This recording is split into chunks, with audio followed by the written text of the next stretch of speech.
Cada cierto tiempo se suele usar la frase, hay que estudiar el pasado para entender el presente. Sin embargo, lo que se suele olvidar es que toda narrativa histórica suele estar sujeta a su tiempo. Los hombres que escribieron la historia no están exentos de deseos, proyecciones, prejuicios y experiencias. Posiblemente has encontrado situaciones en la vida diaria, cuando ves alguna noticia o cuando estás estudiando alguna lección de historia, en donde se cuenta un hecho histórico, pero hay una o más versiones sobre lo ocurrido, e incluso se podrían conocer hechos en donde las razones de tal o cual evento son inciertas y el resultado de lo ocurrido queda pendiente. Justo por esa razón, se suele decir que en la historia no existe una sola verdad. Lo que sí hay son diversas versiones o interpretaciones de un mismo hecho o proceso histórico. Y es que entre historiadores no siempre se ponen de acuerdo ante un mismo hecho. Para tratar ese tema, debemos conocer un poco de historia. Los orígenes de la guerra se remontan a una larga disputa territorial entre Chile y Bolivia para definir sus fronteras en el desierto de Atacama. Después de diversas negociaciones diplomáticas entre ambos países, se logró firmar dos tratados de límites en 1866 y 1874 que no pudieron establecer una relación armoniosa entre Chile y Bolivia. En 1878, el conflicto se agravó con la violación del Tratado de Límites de 1874 por parte de Bolivia y la intervención de Perú en su apoyo, lo que desencadenó un conflicto bélico que los enfrentó con Chile a partir de febrero de 1879. Las operaciones militares se prolongaron por 4 años y medio, involucrando la movilización de cuantiosos recursos humanos y materiales por parte de los tres países. Finalmente, el 20 de octubre de 1883 se firmaba el Tratado de Ancón, que ponía punto final a las hostilidades entre el Perú y Chile. En agosto de 1884, las últimas tropas chilenas abandonaron territorio peruano. Ese mismo año, Santiago y La Paz firmaron un pacto de tregua que se ratificaría 20 años más tarde con el Tratado de Paz y Amistad entre Bolivia y Chile. Terminaba de esta manera la Guerra del Pacífico o Guerra del Salitre. El conflicto que durante 4 años arrastró a nuestras naciones dejó sin duda huellas dispares. Chile amplió sus territorios de manera expresiva a costa de sus vecinos, adueñándose de las riquezas minerales ahí existentes. Perú tuvo que soportar una ocupación militar y la destrucción de gran parte de su economía, además de ver cercenado su territorio. Bolivia, junto a la derrota, debió ceder las riquezas de su antiguo departamento litoral y, peor aún, convertirse en un país mediterráneo sin salida al mar. Versión boliviana. La versión boliviana en la actualidad se enfoca en que Bolivia nació como nación con mar.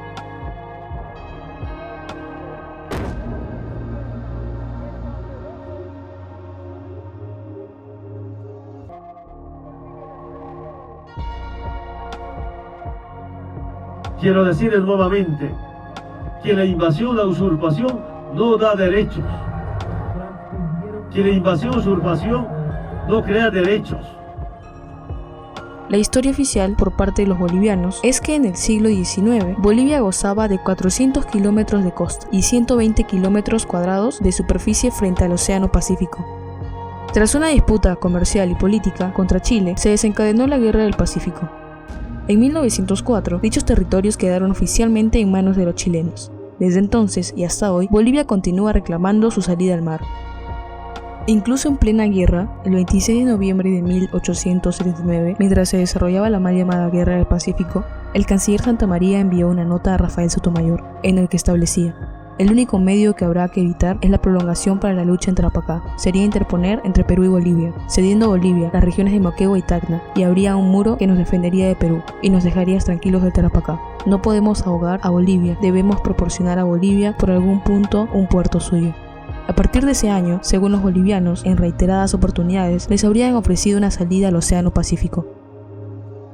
Incluso el 18 de mayo de 1895, Chile y Bolivia suscribieron un convenio de transferencia de territorios que decía: si a consecuencia del plebiscito que haya de tener lugar en conformidad al Tratado de Ancón con el Perú o a virtud de accesos directos adquiera la República de Chile el dominio y soberanía permanente sobre Tacna y Arica, se obliga a transferirlos a la República de Bolivia. Por la transferencia, Bolivia debe abonar la suma de 5 millones de pesos de plata.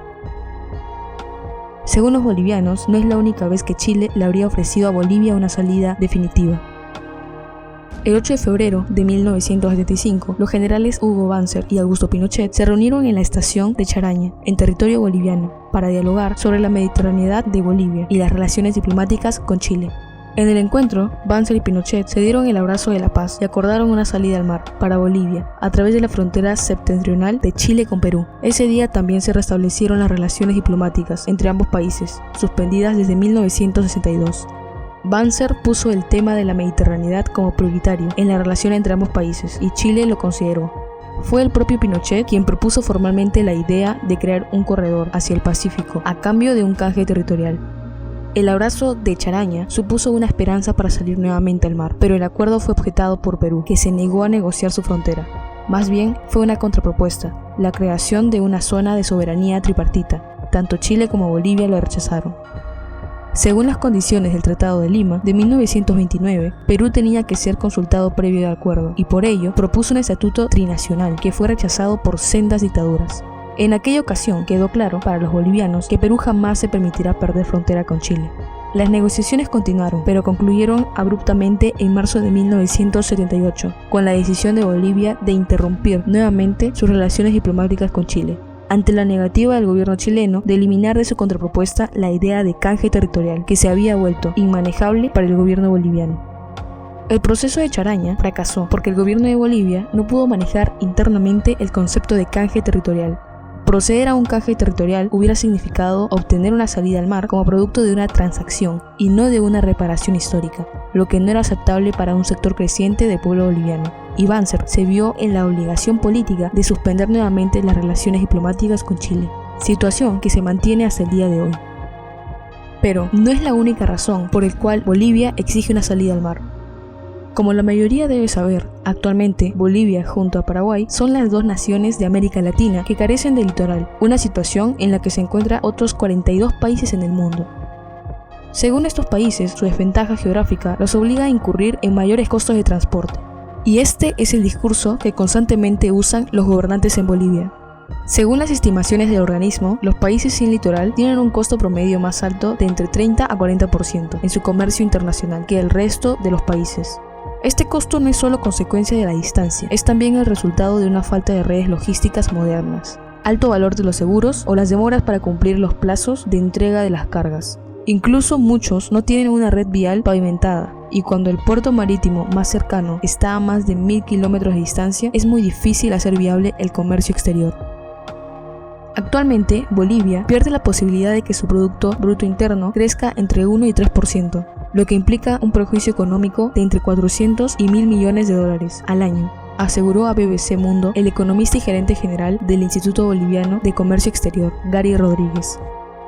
Asimismo, el presidente de la Confederación de Empresarios Privados de Bolivia, Ronald Nostas, calcula que Bolivia pierde 1000 millones de dólares al año y un 2% del PBI por no tener una salida soberana al mar.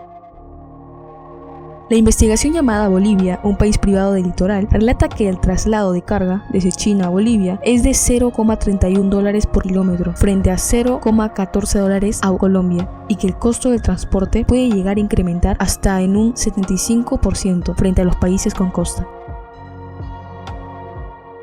Sin embargo, hay países que no tienen mar, pero a pesar de todo son los más ricos o más desarrollados. De hecho, de los 44 países sin litoral, 12 son desarrollados, lo cual muestra que el mar no es la única gran condicionante. Entre los países con gran poder adquisitivo están Suiza, Austria o Luxemburgo, donde el enclaustramiento territorial no les ha impedido generar riqueza. Son países que tempranamente modernizaron la infraestructura comercial, diversificaron sus exportaciones y desarrollaron sectores económicos como el financiero, el turismo o las tecnologías de información, de tal forma que la desventaja geográfica pasó a segundo plano. Son básicamente países ricos que no están a punto de caer en una guerra civil o que no han tenido que lidiar con la sombra de un pasado colonial. En cuanto a Perú, la posición Bolivia, según Pablo Michel, rompiendo la alianza contra el Perú y aceptando la oferta chilena al inicio de la guerra, que era unirse con Chile y renunciar definitivamente al Atacama boliviano pero obtener el Tarapacá peruano, es decir, Tacna y Arica. Según el historiador, existía la posibilidad de no perder el acceso al Pacífico. Sin embargo, tanto Hilarión Daza y después Narciso Campero rechazaron esta oferta, que hubiera vuelto a Bolivia en un estado traidor, que iba en contra de los principios de un estado. Según el boliviano, pese a la lealtad de Bolivia, Perú no se portó de la misma manera. según el trabajo de investigación. El armamento que llegó de Perú para Bolivia, 1.500 fusiles, eran los desechados por ellos. ¿Cómo se va a vender al aliado fusiles inservibles?, señala Sánchez. Además, indica que Perú, al llegar a Tacna, empieza a repartirse al ejército boliviano para defender puertos peruanos, sin la intención de ir algún día a retomar el litoral boliviano. Para el boliviano incluso, la guerra era inevitable. Según el historiador, los chilenos sabían que si no se expandían al norte, corrían el peligro de desaparecer. Versión chilena. La versión chilena tiene dos enfoques, primera respecto a los bolivianos y la segunda respecto a los peruanos. Según Chile, la historia fue de la siguiente manera. La Guerra del Pacífico comenzó el 14 de febrero de 1879 por disputas entre Chile y Bolivia por el salitre del desierto de Atacama, muy cotizado entonces como fertilizante agrícola y materia prima para la pólvora.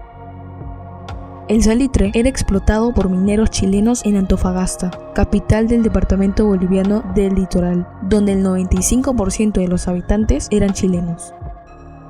Bolivia fijó en 1878 un impuesto de 10 centavos por quintal de salitre que exportaba la minera chilena de Antofagasta.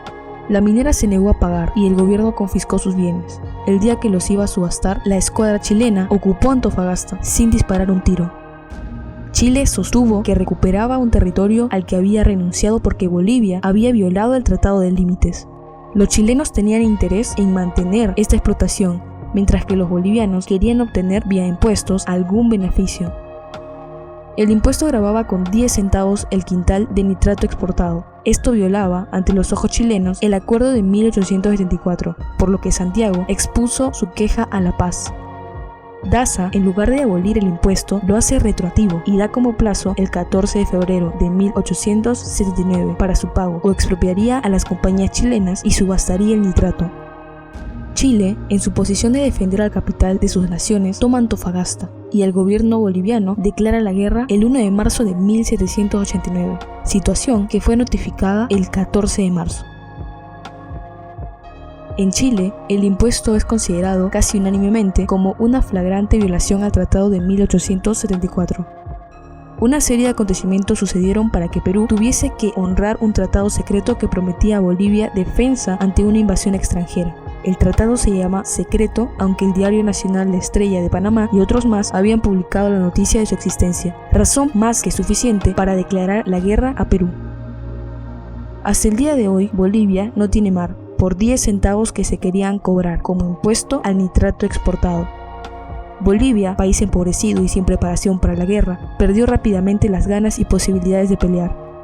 Perú, país más grande y con una fuerza naval, dio pelea en mar con el mítico almirante Miguel Grau, quien dejó su curul en el Congreso peruano para comandar el monitor Huáscar en la guerra con Chile.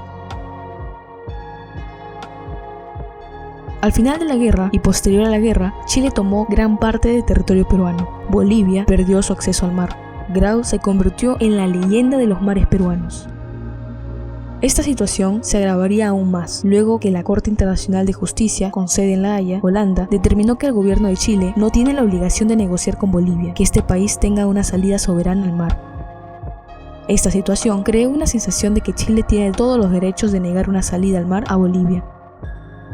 Por otra parte, el gobierno chileno sostiene que ya Bolivia tiene en la práctica acceso al mar, mediante los puertos chilenos del norte. Sin embargo, Bolivia ha denunciado que Chile viola todos los días el Tratado de 1904 y que no garantiza el libre derecho de tránsito comercial para los bolivianos en el puerto de Arica. Según la sentencia, el documento ante La Haya de la Cancillería, los beneficios y privilegios del libre tránsito de Bolivia le cuestan a Chile cerca de $100 millones anuales aproximadamente.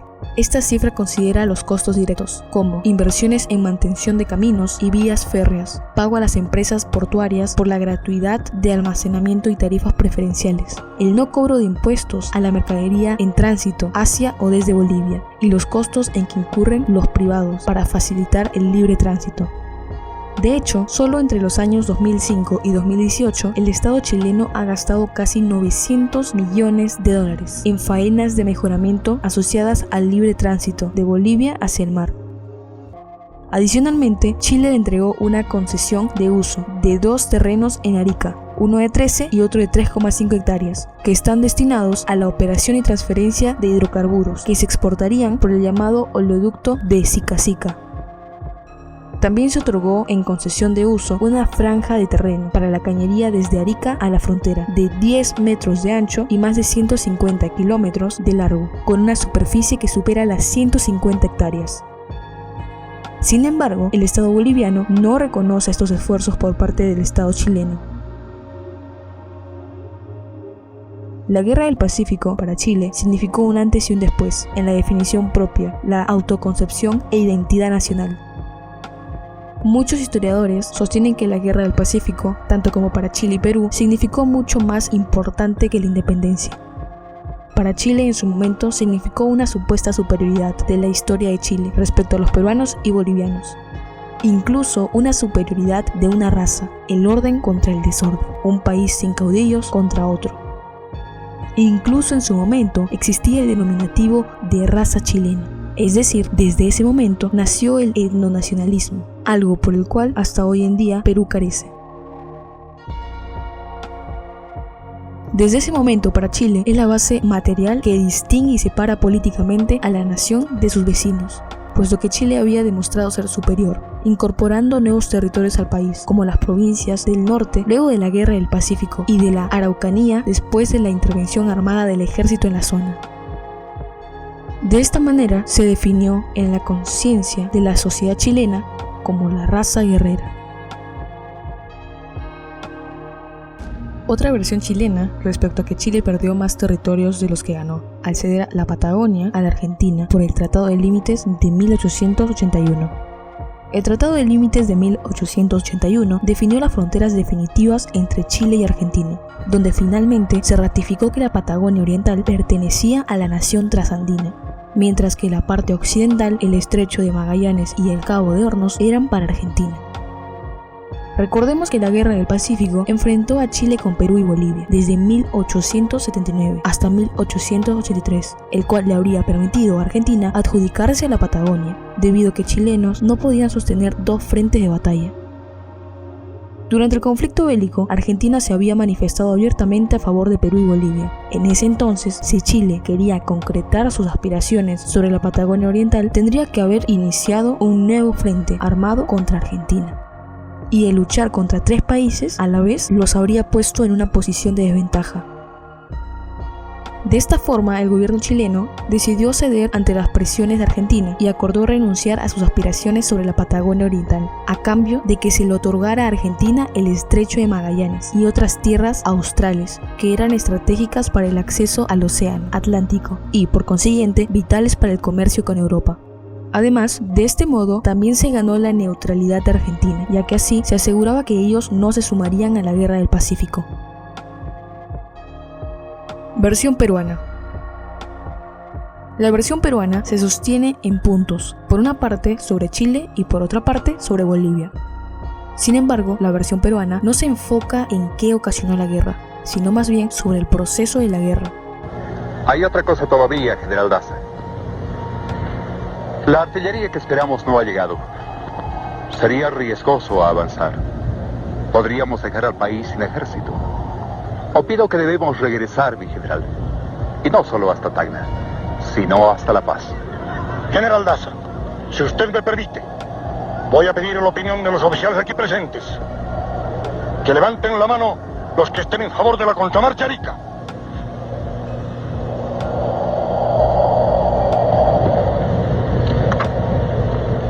Esto es un complot, carajo. Todos ustedes están comprometidos en esta infame subversión. Esta cobarde desobediencia nos llenará de ignominia y vergüenza ante la historia y ante nuestro aliado. Por una parte, los peruanos culpan a los bolivianos por supuestamente haberles abandonado en plena guerra. Por otra parte, los peruanos culpan también a los políticos de ese entonces. Para el ex congresista Víctor Andrés García Belaúnde, la guerra fue entre héroes y antihéroes. Para García Belaúnde, Manuel Ignacio Prado, presidente y a la vez jefe de las Fuerzas Armadas, cumplió un papel negro. García Belaúnde documenta esta historia en El Expediente Prado. García Belaúnde sostiene que Prado desertó sin permiso del Congreso, con 3.000 libras esterlinas sacadas del Ministerio de Hacienda. Eran viáticos de los que nunca dio cuenta. 5 días después del viaje, Nicolás de Piérola tomó el poder con un golpe de Estado.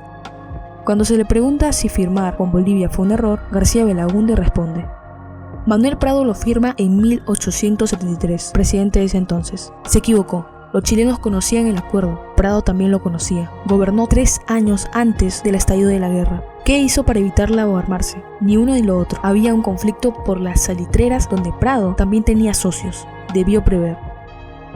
Cuando se le pregunta, ¿Perú no debió firmar ese contrato secreto con Bolivia? Responde de la siguiente manera: Prado hace alianza con Bolivia, pero el plan era incluir a Argentina. Ellos aprobaron el tratado en la primera cámara, mas no en la segunda.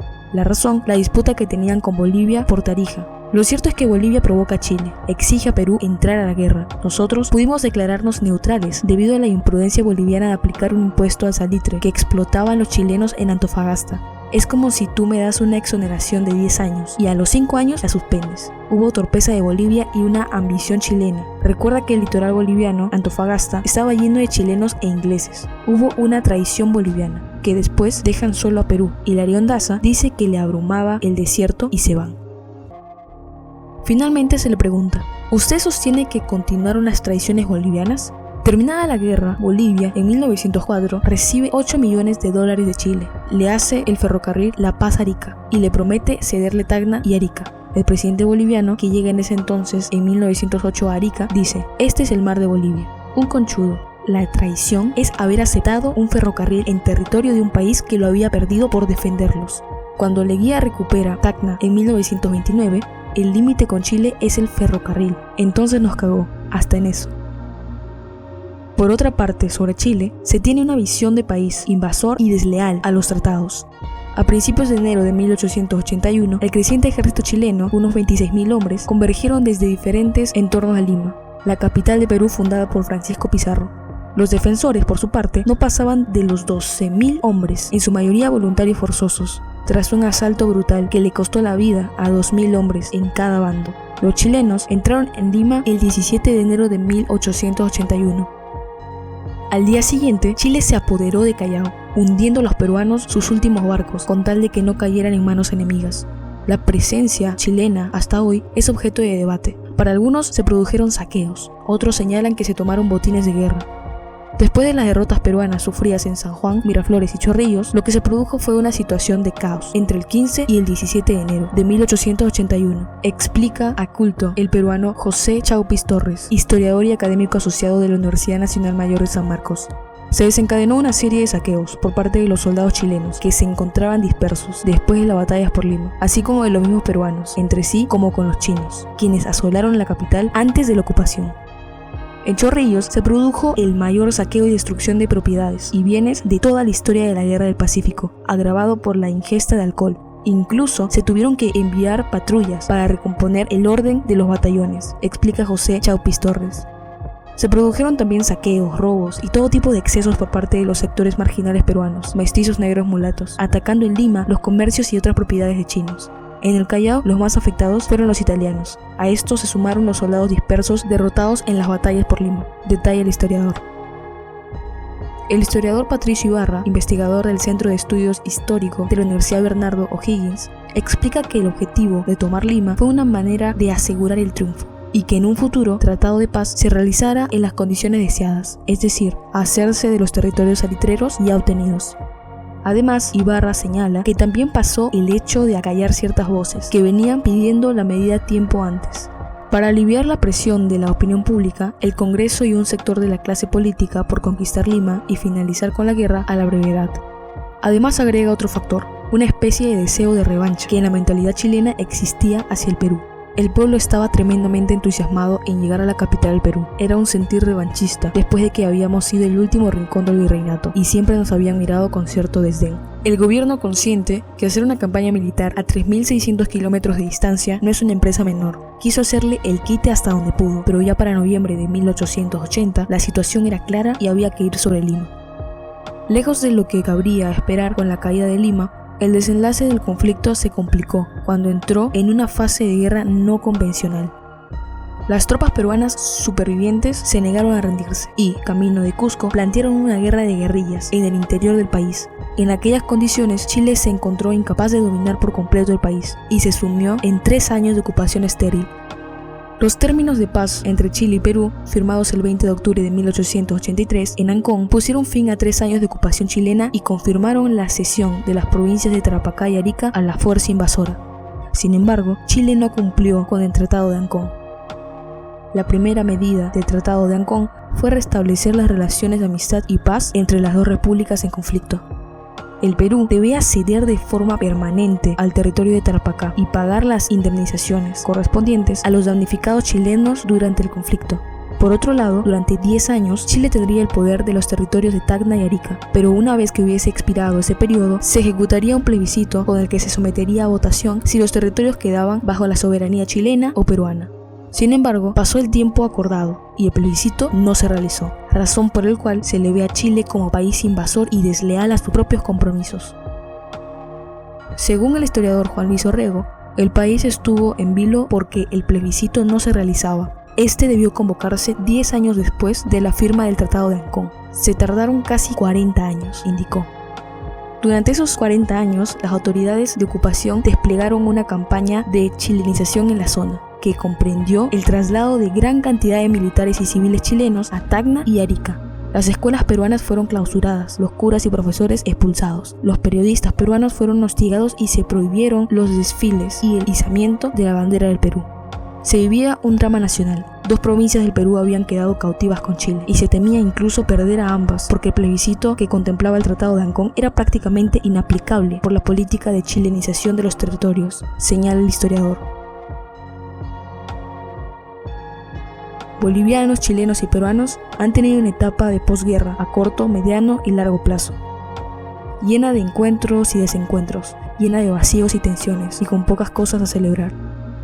El elemento más notable de esta imposibilidad de generar una situación de estabilidad es el temor de algún momento sus 3 vecinos se unan. Esto en Chile se conoce como teoría HV3, hipótesis vecinal 3, que consistía en la hipotética guerra resultante entre Chile versus Argentina, Perú y Bolivia a la vez.